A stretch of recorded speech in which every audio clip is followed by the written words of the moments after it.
of us got to hear. So it's really great to see all of you. And, you know,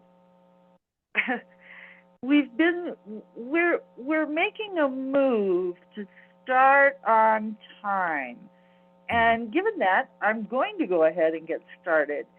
It'll yet be a couple of minutes before our speaker for the Founders Series is on, and I know by then we'll have others joining. So, in honoring that, I am going to go ahead and get started. It's great to see all of you. I'm Melanie Trent. I know most of you, and I, along with Joan Bordeaux, are co-chairs of our membership committee. And who we are as the Foundation for Climate Restoration is an organization. Go ahead, Joan. Oh no, that wasn't me. Oh, I thought it was your voice. All right. All right, I'm going to continue. Go ahead with this. Our vision is climate restoration by 2050. And to us, climate restoration means restoring the climate to one that humans have survived long term with CO2 levels below 300 parts per million, just like they've been for millions of years. And our mission is to generate the social license and political will to restore the climate. And I just want to really welcome every one of you to our next session of the Founders Series. I don't have time to probably meet everyone who is here newly, but if you can raise your electronic hands, or it might be your real hand if you don't see a way to do that, we would love to welcome you. And I'm looking to see who maybe that might be. I don't see any hands raised, although I'm not sure if I don't know if Jane has ever been on one of these. Have you, Jane? Yes, I have. She's been with us before, but I do believe that Charles, didn't you say that this was your first time here? Yes, it is. My first time in the call.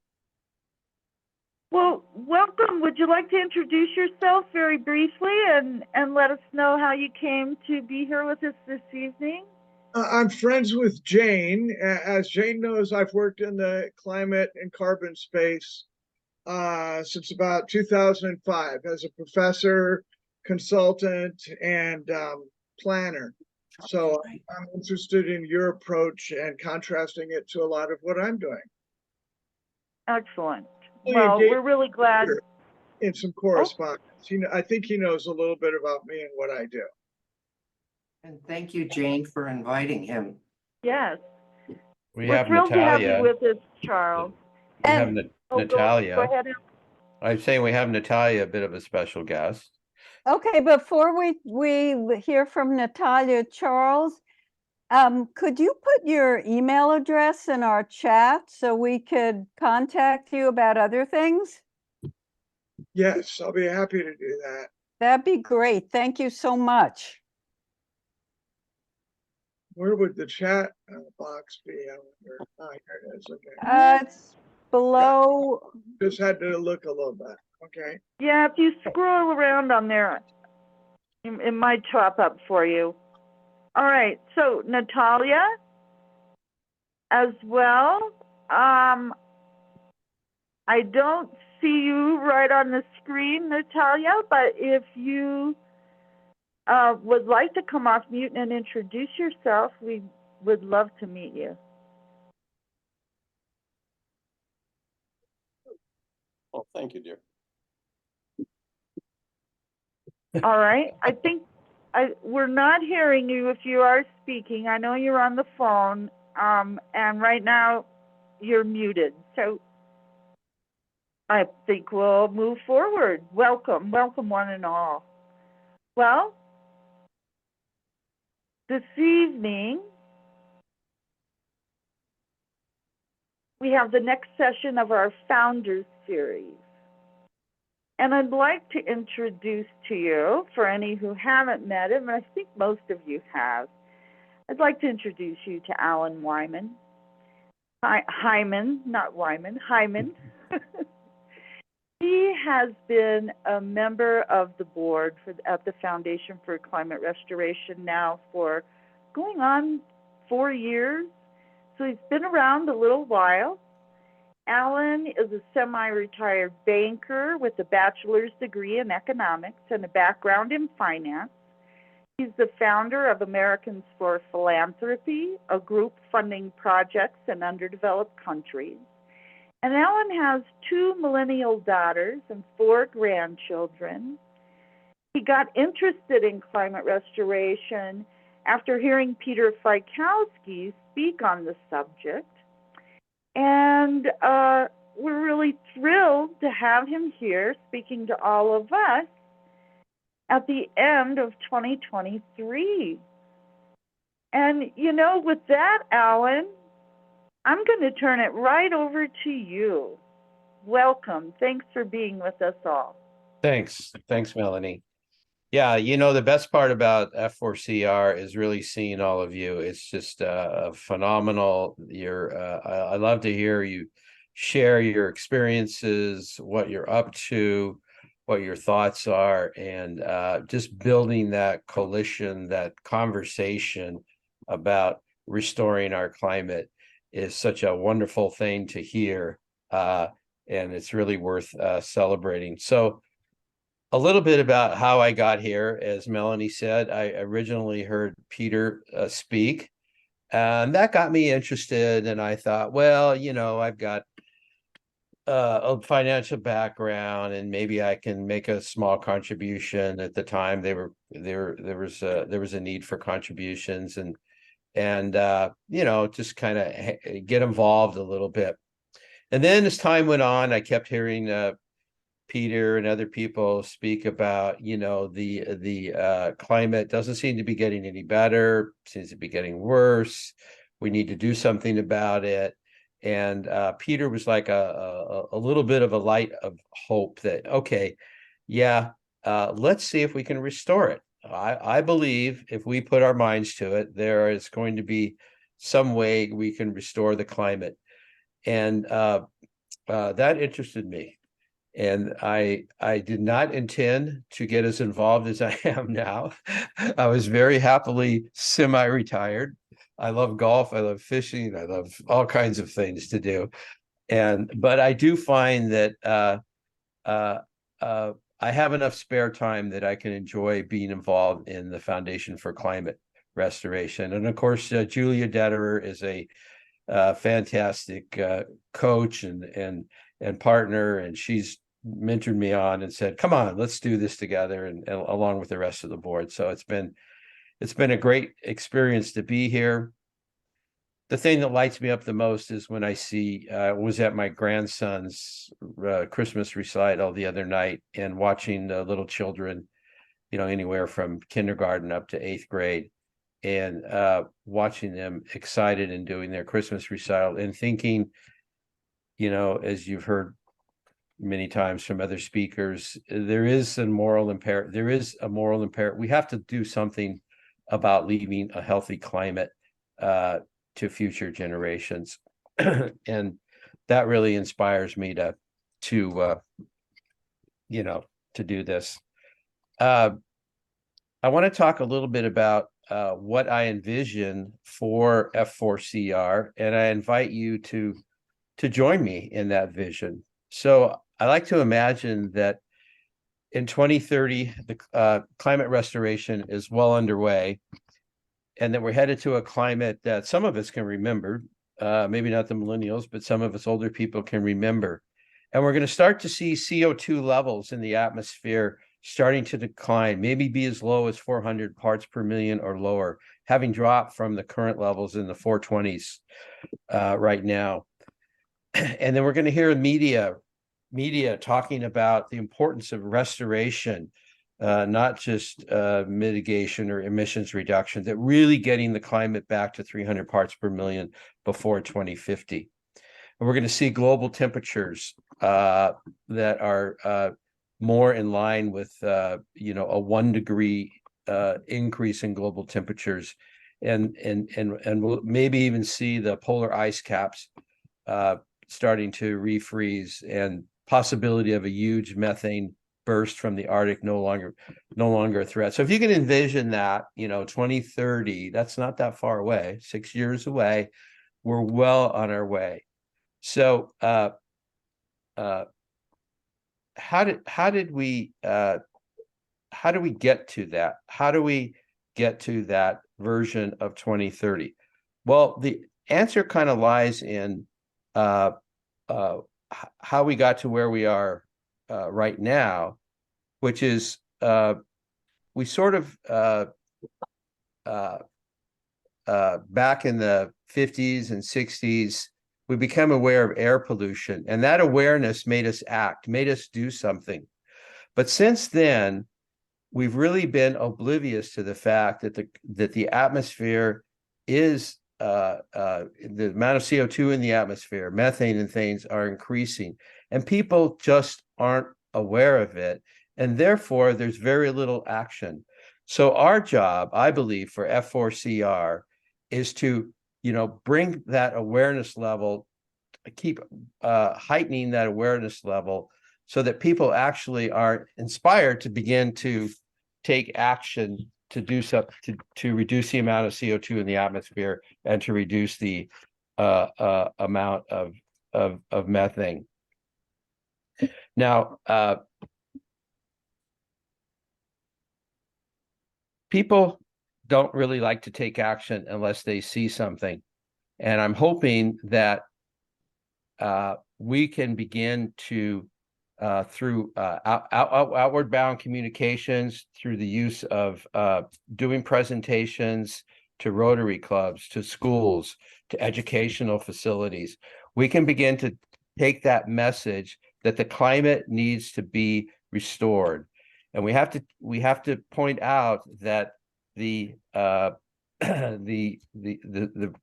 just eliminating emissions or trying to get to net zero by 2050 isn't going to do the job, that we still will not have a healthy climate, even if we do those things.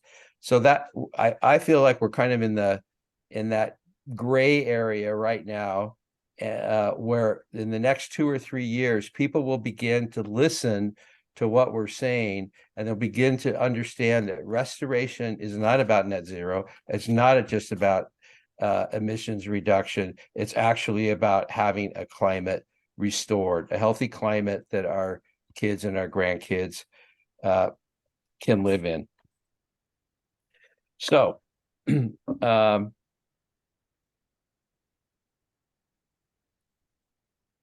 so when I talk to people and I say, I was talking to some young people, millennials, the other day, and I said, aren't you concerned about the climate? Don't you feel like there's something that we should be doing? Because it doesn't sound like, it's a conversation that you're engaged in. And they go, oh no, we're very concerned about the climate. We just don't know what to do. We don't know what to do. And I believe that our job for F4CR is we will begin to give people an idea of what they can do. And mostly what they can do is create the conversation that the climate needs to be restored, that there has to be an awareness where we're headed is not going to restore the climate. Where we're headed in 2050 is a climate with carbon dioxide. I don't know, Peter, you probably know better than me, but I think it's going to be somewhere in the 450s, between 450 and 500 parts per million is where we're headed. So that message needs to be brought forth loud and clear.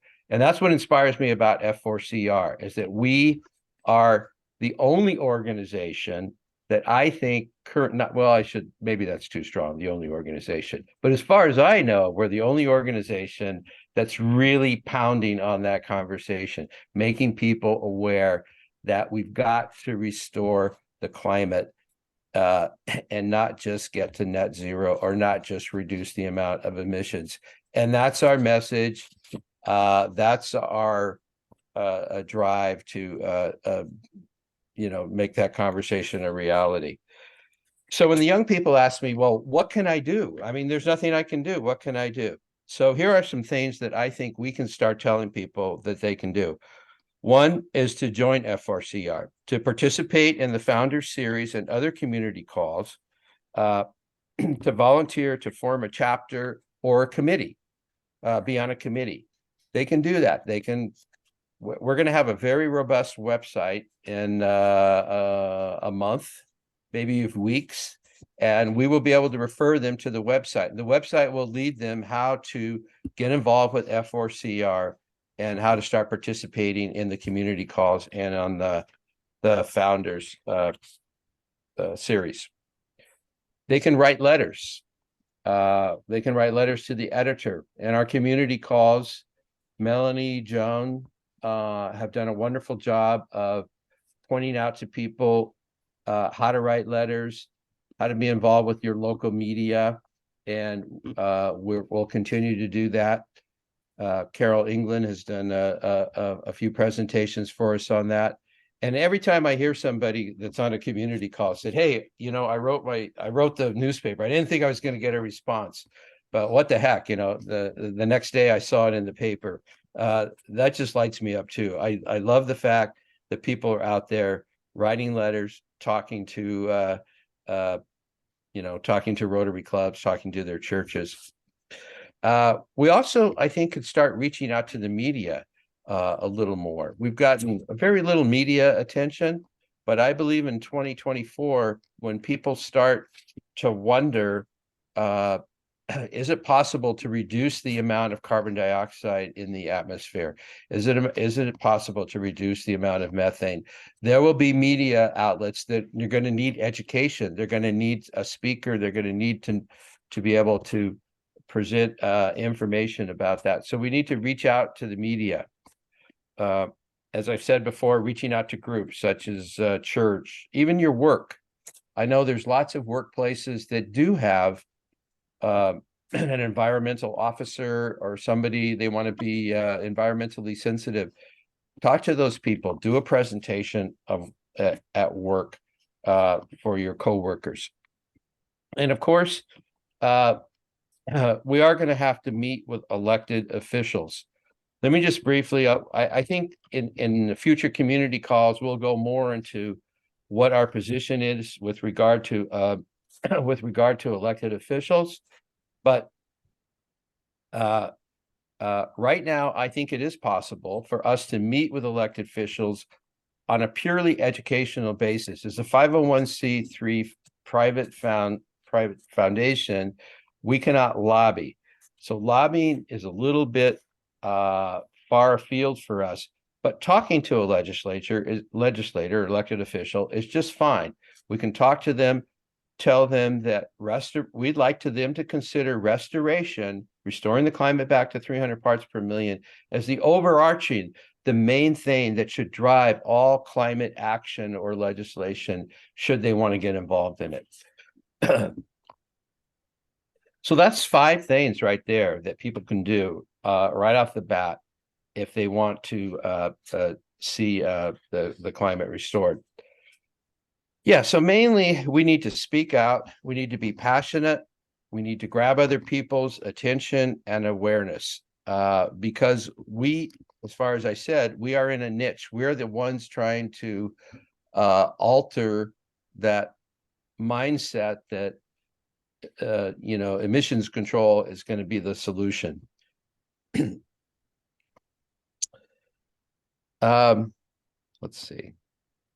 Yeah, so together, I think if we keep educating ourselves, we keep educating other groups, we can be the authors of change. And I think the future of the future of the Earth depends on it. I want to take a few minutes to tell you about how F4CR is structured. Right now, we have a board of directors of 10 people. 5 of which have been directors for some years. The other 5 stepped up as volunteers in order to keep F4CR in existence. We have 4 functioning committees. We have the executive committee that's head by Julia and Nicole. We have the membership committee, which is Melanie and Joan. We have the communications committee, Carol, and we have finance committee, which is David Fiekowsky. And Alan, I would love for you to introduce Nicole. I don't know that this whole group has met her, as well as Ashley, are you still here? I would love for you to be introduced here. So wonderful to see you on the call today. Nicole, you want to say something? Just say hi. Hi. You're on mute. Hi. Great. Thanks for that, Julia, and thanks for your words of encouragement, Alan. And it's good to meet everybody. And I'm, as Alan said, Julia's co-chair for the executive committee, and I've been with the organization since 2019. Yeah, so we have our board of directors, we have our committee chairs. Thank you, Nicole, by the way. And as you know, we're continuing to do our weekly community calls. Right now, that's kind of the heart of our organization. The fact that all of you are calling in to our weekly community calls, sharing what's up with you, asking questions, just, looking for new ways to get this message out about restoration. So those will continue. And then we have, tonight, the founder series. We have some other speakers, which you'll hear about lined up already. We've had some great speakers already, and we're looking forward to doing that. Also, since we are pretty much an all volunteer organization, we only have one part-time person who's our only paid person. Everybody else is volunteered, no compensation, no pay. Just plenty of overtime. We do get plenty of overtime, but no compensation. That was a joke, by the way. I giggled. Yeah. So in that light, if any of you have any special skills, especially maybe in the area of tax reporting or PR or writing skills. What else am I missing, Carol or Julia? Anything you can think of? If you love social media, yeah, PR writing, right. If you have those skills, please let us know. You can email me, put it in the chat. You can email Julia or Carol, and we'd love to have you work with us to expand the membership and the impact that F4CR will have in 2024. One of the things we're really looking for is somebody who's willing to take on the job of organizing and scheduling presentations by presenters that we've trained to talk about restoration and to try to begin to build the distinction. What's restoration versus net zero versus emissions reduction versus other types of climate action? So if you're a person that would like to get, that would make a huge difference for our organization to have somebody take that on, where we're doing, let's say, 5 to 10 presentations per month out all over the country, all over the world for that matter. Yeah, so that's pretty much how we're structured right now. We're doing fine. We also have money in the bank, not a lot, but we got enough to keep going. So that's a good part. And that's about all I have to say. Julie, anything I left out, or Nicole or Carol, you'd like me to address? Alan, just on the subject of being okay, we are okay, but we do need to do some fundraising in the future. And this is, as a former head of the fundraising committee, I can't let that go. So you'll see more from us in the new year, but certainly in order to keep moving and keep everything together, we're going to need some foundational fundraising. Yeah. So if people are interested in that, if you've done that for other organizations that you've been a part of, it would be awesome if you could let us know. That would be great. And also, I know we spoke about introducing Ashley, and I think you're not able to see the chat where you're at. And I would really like to have Ashley introduce herself. She's a board member who's not typically able to be here with us, and she, although this is not a group that is currently working, I believe, she was the leader of our Youth for Climate Restoration group in the past. And Ashley, if you're still here, can you come off mute and just say hello to everyone? We're really glad that you're able to be here with us this evening. Melanie, before Ashley speaks, Ashley, I see you there. And I just want to toot Ashley's horn because she will not do it for herself. Ashley was the founder and primary author of our youth leadership program. We trained many people around the world. Ashley is the founder of that initiative, and she launched it, worked it, wrote it, along with other people, of course, but she led it. And it was a great success. It was so successful that we were able to turn it over to Girl Up, and they now have the program. And they are, they've combined it with some other work, and they're doing some really great things. So Ashley's made a big impact on the world already. And I just want to make sure you guys know that. Okay, Ashley, now you can talk. Thank you so, so much. I really appreciate it. And I'm so glad to be able to be back and, you know, continue giving back to F4CR. I mean, this organization means so much to me. And I also appreciate the introduction, Nicole. I did create the Youth Leaders for Climate Restoration program, which is a great initiative engaging the youth around the world. And so I loved serving the organization in that way. And now I'm looking forward to doing some more communications work with Carol. So that is going to, you know, get off the ground, and we're going to start running with that very, very soon. And yeah, so I'm just excited and glad to be here and continuing this important work. And Ashley, this is Julia. How old were you when you first came to the UN for the first climate restoration day at the UN? That was in 2019, and I can't remember if I was a junior or a senior in high school, but I was still a teenager then. And now I'm 21, so it's been a few years. Yeah, well, Ashley, you know, again,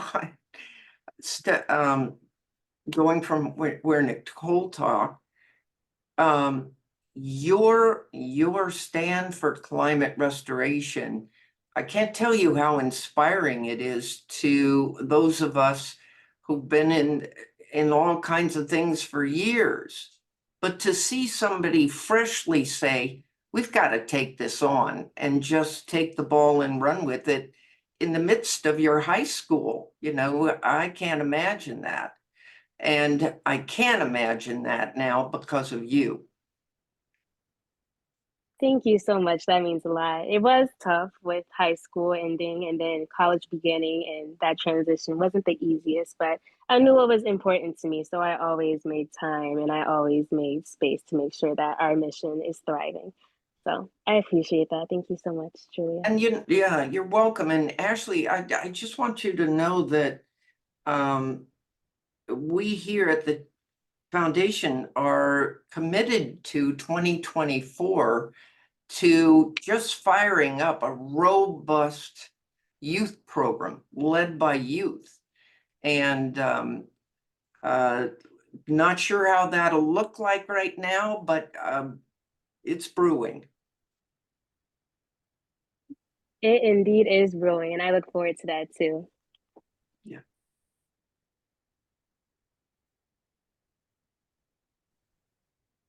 Thank you, Ashley.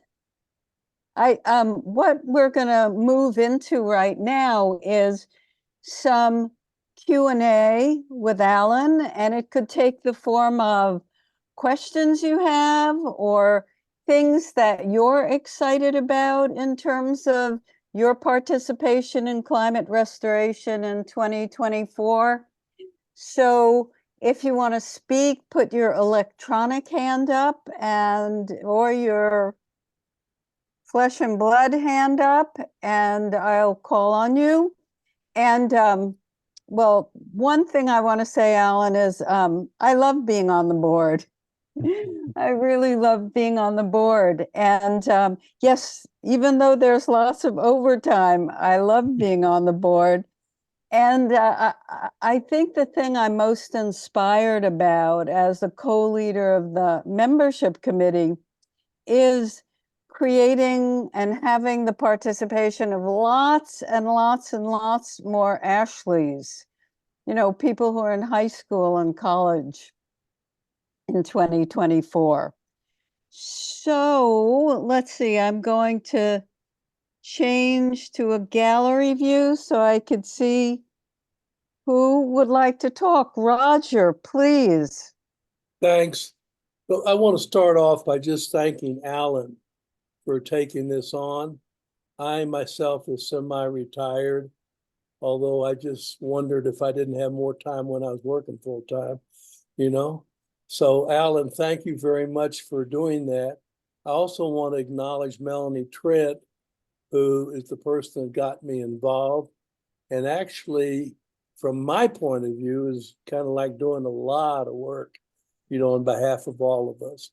And her and Joan and also Julie and Nicole, thank you very much for your leadership with regard to this. I've got 3 questions, Alan, and Peter might need to come in, or Carol might need to come in on 1 or 2 of them. But the first thing is, how many chapters do we have? I know Philip has done a yeoman's job with regard to the North Bay chapter, but how many chapters do we have currently? Yeah, and I also want to second your acknowledgement of Phil. The North Bay chapter is by far our strongest chapter and leader in terms of the chapter program. So thank you, Philip. I don't see you at the moment, but I know there's there somewhere. For all that you've done. We have go ahead. And yeah, Melanie, do you want to answer how many chapters we actually do have? We have 7 chapters that are operating to one degree or another in the U.S., and several other people who are interested in starting, who have already begun starting a chapter. Those of you who have expressed an interest in the past in starting a chapter, we're getting our guidelines together for that. You'll be hearing more in January. And then outside of the U.S., we have about 6 chapters. And so that we're in communication with to varying degrees. So that's where we're at right now. Okay, so my second question, thank you, Melanie. My second question, Alan, is, and I've got a lot of contacts with political people because I've been active politically for years and years. And one of the questions that comes up is there anybody who has got the way to make money with ocean iron fertilization? And are they doing it, or are they starting it, or are they planning it? So this is where Carol or Peter might want to also chime in. Okay? Yeah, that's my second question. Peter's probably the best qualified to answer that. Yeah. Would you agree, Peter? Yeah. So Roger, great question. We're in process. There are a number of groups who've been talking about it, and we're actually getting within a few weeks of incorporating a group to move on ocean fertilization. The probable plan for that is a nonprofit which owns a for-profit, and then the for-profit would likely make money from carbon offsets related to the carbon removal and possibly grants from agreements with island nations whose fisheries would benefit. And so that way the guidance will be from the for-profit. But really that conversation is barely a week or two old to where we're getting to reality. On the other hand, I'm determined that this thing happen, that we actually, as they say, get mud in the water by June. It'd be a bit of a miracle, but not a huge miracle. And so we might as well shoot for it. Okay, and Peter, I'll just ask you my third question. And first off, I just thank you so much for all your leadership and your charismatic inspiration for people around the world, because your name is almost synonymous with climate restoration. And I want to thank you for that. Here's my third question. Is there anybody with plans to create limestone, which can be used in infrastructure by taking carbon out of the air so that it's actually operating right now, or in the year 2024? Yeah, the Blue Planet Systems in Los Gatos, California has a plant that's been running this year, started operation at the beginning of the year, and it's scaling up the operation. And I'm going to have the wrong numbers here, but their goal for 24, I think, is about 100,000 tons of CO2 turned into limestone. And those who haven't seen it, this is that's their logo, and this is the typical limestone pellets that they make.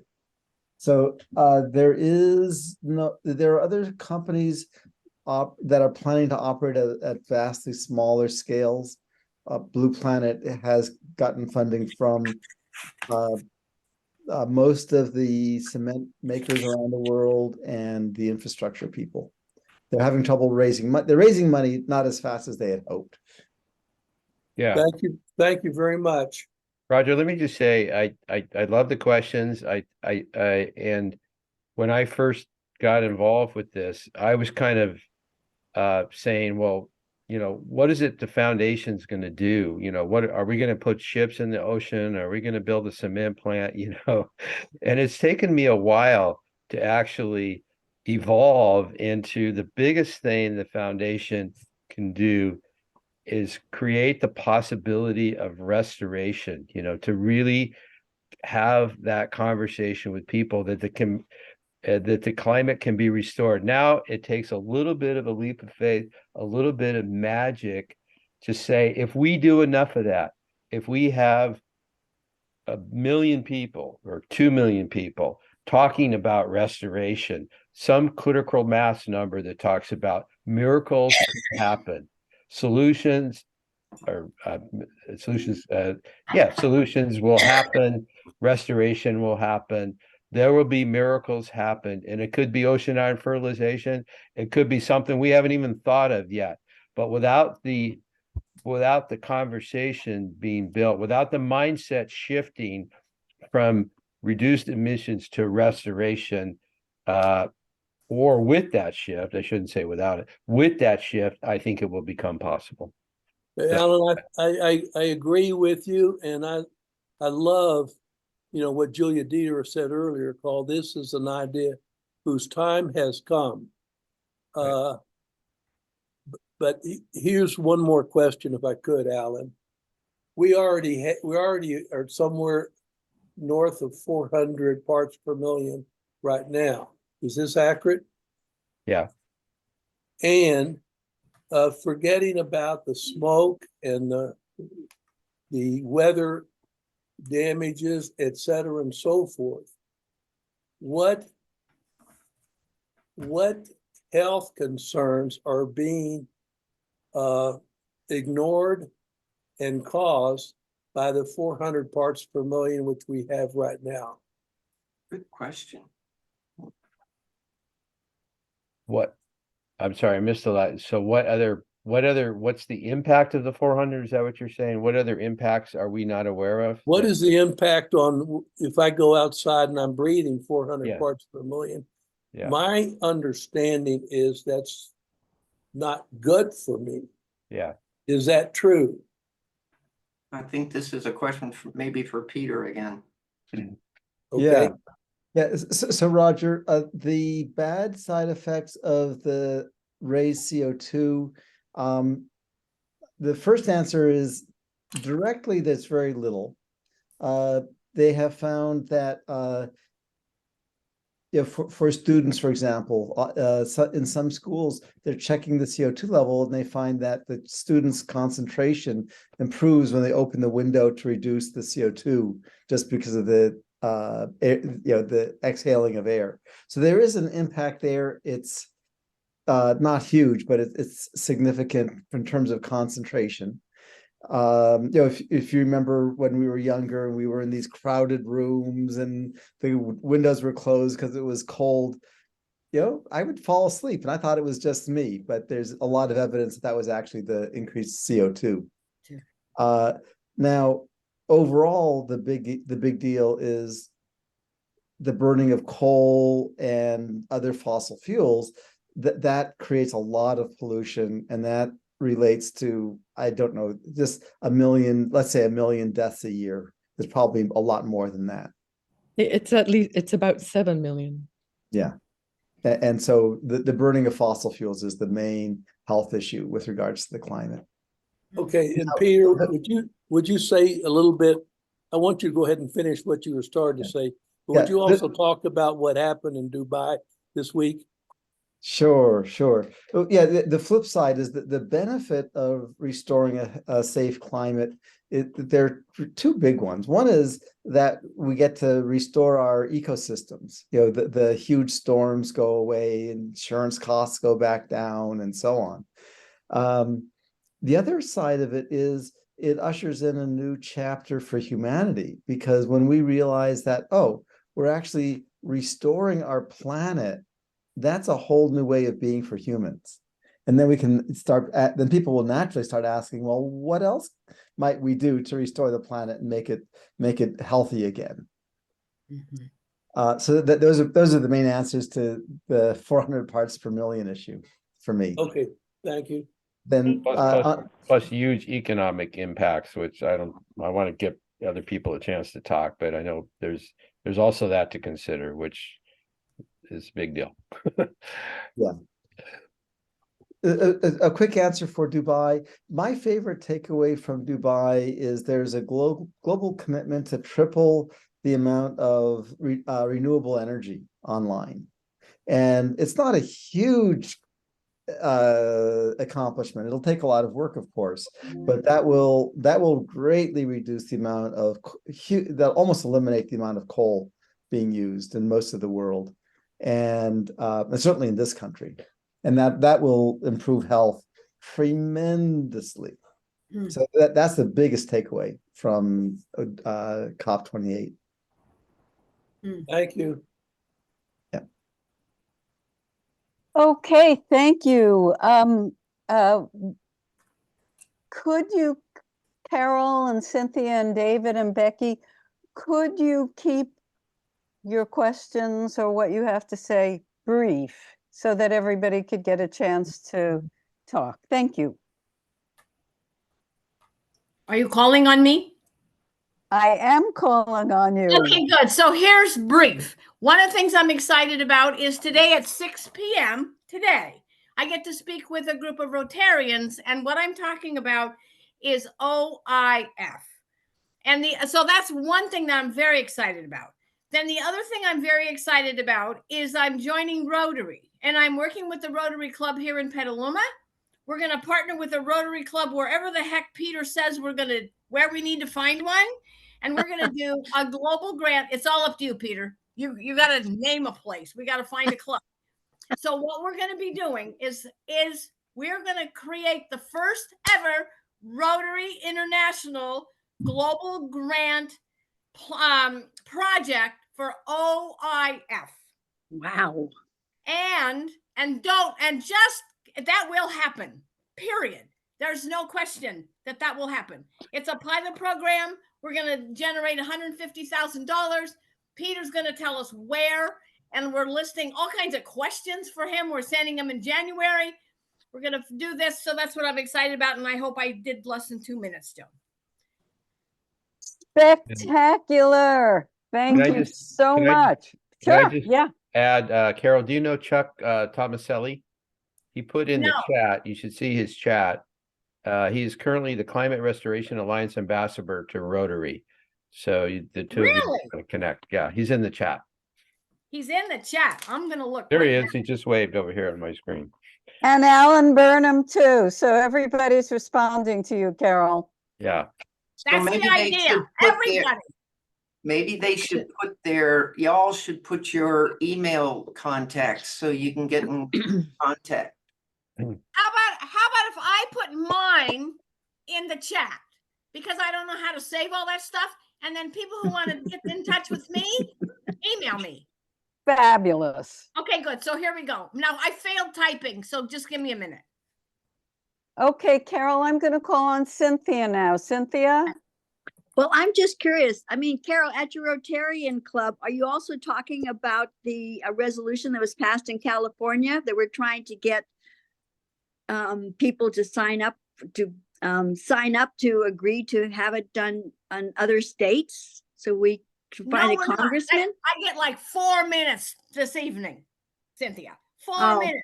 5 okay. minutes to talk about OIF, and that's what my job is. Okay. Okay. Well, the thing is, when somebody else was talking about the youth and they don't know what to do, I think that is one of the best things to do is to talk about this resolution that we have here in California, because that's going to make people aware of what we have.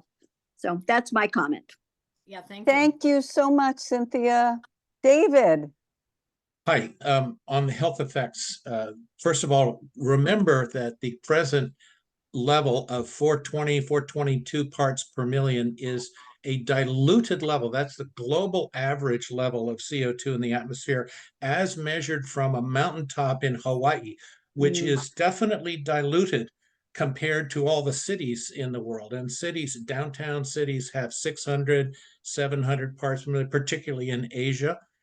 The HVAC industry, the heating, ventilating, and air conditioning industry in the United States has a standard for not exceeding 600 parts per million indoor air quality standard. Every time you've got the outside going to 400 or 500 or 600, that's going to make indoor worse. And then you're in a box that you can't get out of.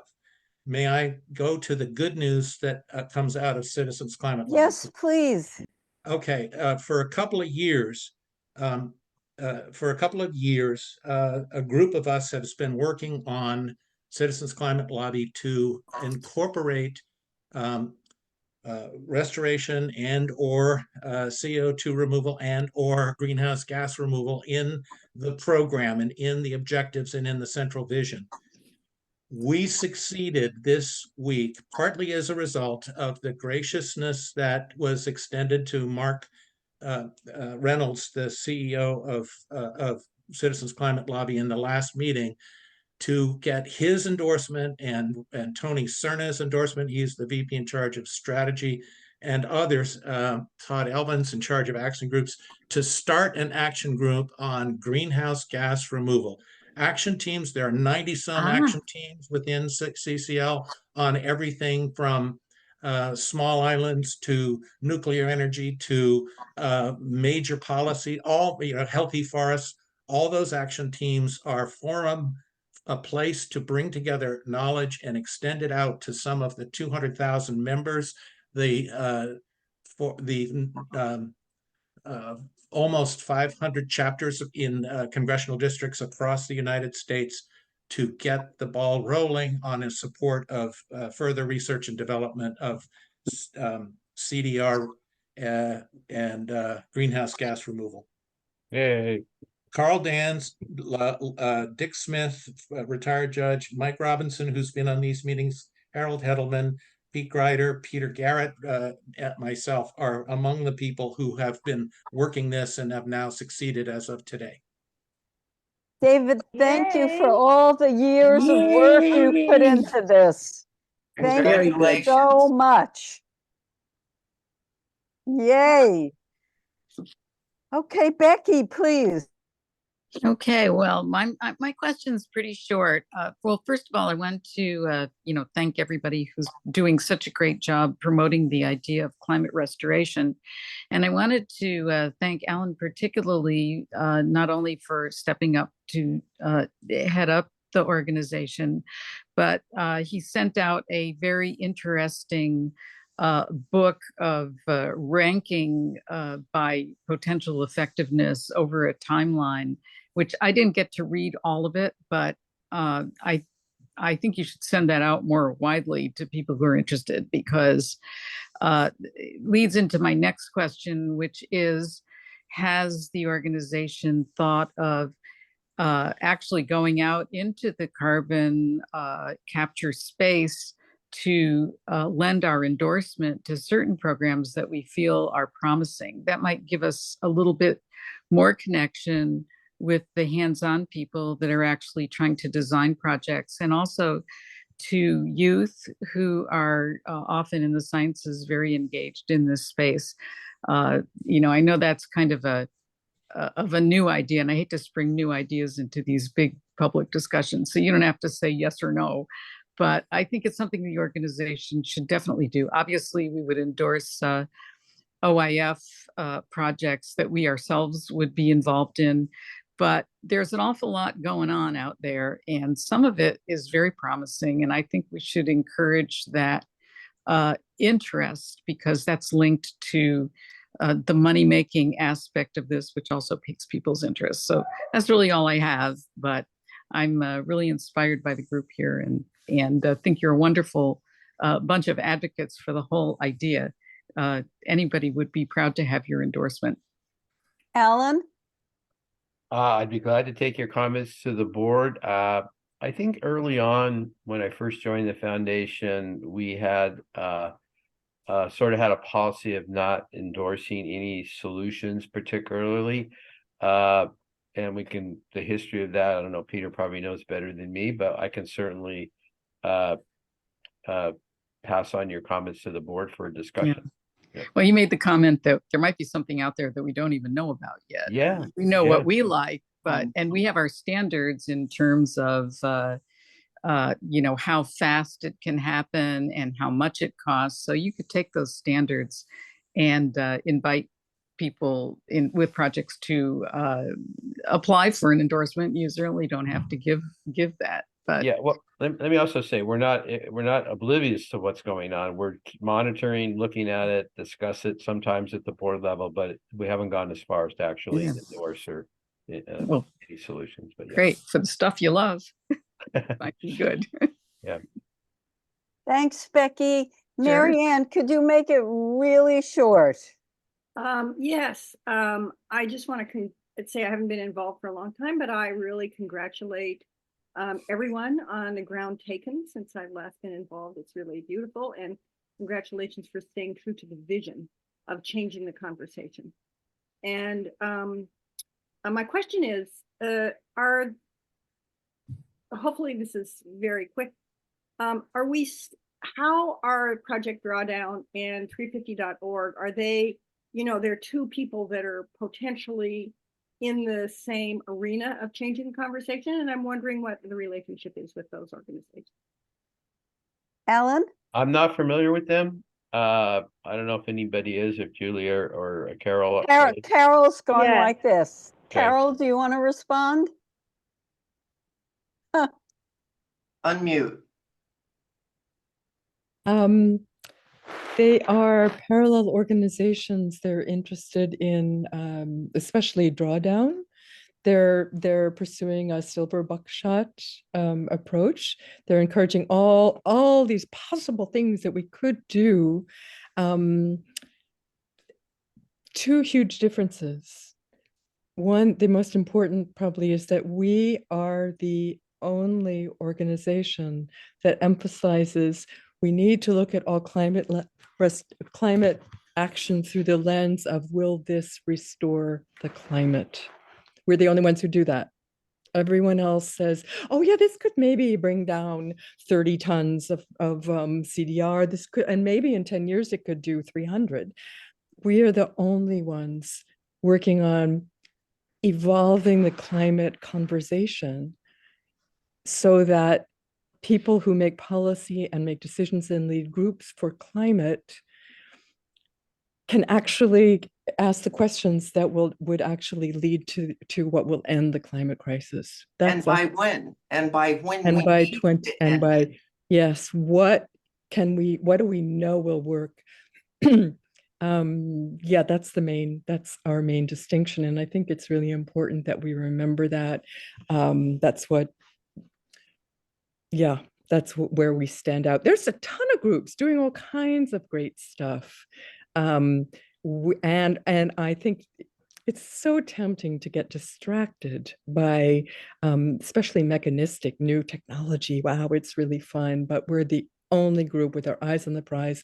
One is the goal. The second, I mentioned two things. The second is Peter really is the only person, the only people in the world who has analyzed, who has done the math on the feasibility, both chemically, physically, and financially, of a whole panoply of CDR technologies. And he's been keeping up with that. He's been doing it for over 10 years and he keeps up with it. And every time something new comes out, he does the math. And we come back to, yeah, if we took the whole world economy, that might be able to restore the climate. It's good for the carbon market, but it's not going to restore the climate. But we bump into this all the time. I think we really need to remember we're focused on the goal of climate restoration, and those few things that we know now can get us there. Does that make sense? Of course, thank you. Thank you You for the know- question. Marianne, we have to do two quick announcements and then we have to get off the call. So is it okay if I turn this over to Julia? Well, I would Well, like to before turn you- it over. I would like to turn it over to Peter, given that he's the founder, for a final Yes. remark there, and he had his hand up. Okay, Peter. And before we do, before we do that, Peter, I do see a lot of folks have joined since we started. And if there's anybody that would like to get information about meetings and events that are upcoming, please do put your name and contact information in the chat. And Peter, over to you. Okay. Well, it's been an exciting month. I actually got confirmation today that I have a meeting set up with the MIT president to discuss convening at MIT on climate restoration. And the idea is to create a crack in the wall where academics feel comfortable actually discussing it. Because at the moment, because it's not discussed at the UN, the academics have been uncomfortable discussing it. So that is very exciting. We've got a meeting set up next week with Representative Zoe Lofgren down here in Silicon Valley. I think we're gonna crack the nut with her on getting the resolution introduced in Congress. It'll be interesting, but as David knows, he made the first request related to this, which got turned down a year or two ago. But it's hard to get Democrats to push for restoration because of the UN issue, and so we're beginning to play both the left and the right to get the resolution introduced. I've had great enthusiasm from the center right groups. I'm not pushing it because I want it to be introduced from a Democrat, because I'm afraid, of course, that if a Republican introduces it, the Democrats will say, "Oh, it's a conspiracy."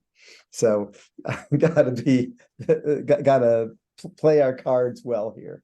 So those are the two big accomplishments over the last week or so. Wow. Wow. You Okay, know, we have half a that's minute. great. What, Joan, Melanie?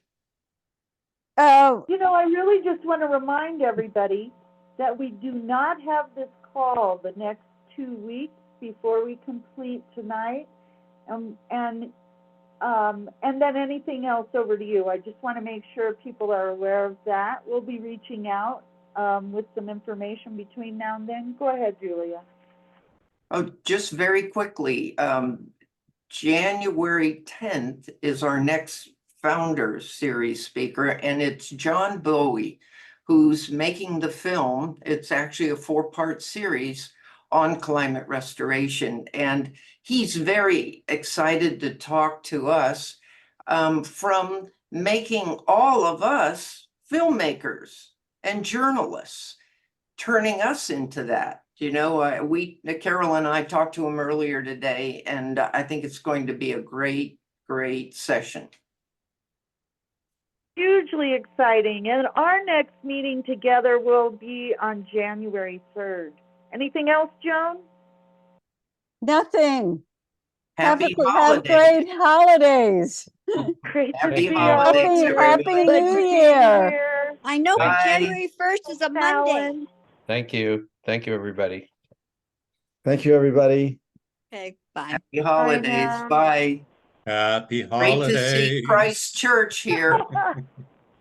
Yeah. New Zealand. Bye, everybody. I know. Great to see you.